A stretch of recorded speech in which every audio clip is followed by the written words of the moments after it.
আসসালামু আলাইকুম। আমরা পাহাড়ি অঞ্চলে পাম বাগানের এরিয়ায় ঘুরতে আসছিলাম। দেখুন কি পরিমাণ পাম ফল, প্রতিটা গাছেই প্রচুর পরিমাণে পাম ফল, ছোট ছোট গাছ খুবই। এবং এই গাছে দেখেন কি পরিমাণ পাম ফল, এই দেখেন অফুরন্ত চারিপাশে শুধু পাম ফল।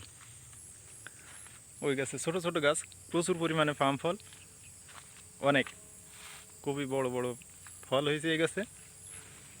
এবং এটা পাহাড়ি অঞ্চল, পাহাড়ের নিচের অংশ।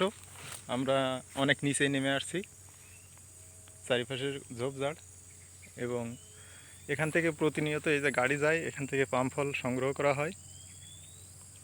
এই পাশে ওই যে উঁচু ছোটো পাহাড়, প্রায় গাছে প্রচুর পরিমাণে পাম ফল আছে। এই যে এ পাশে গাছেও দেখুন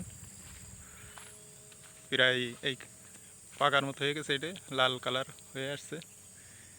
অনেক ছোট ছোট গাছ, প্রচুর পরিমাণে পাম ফল।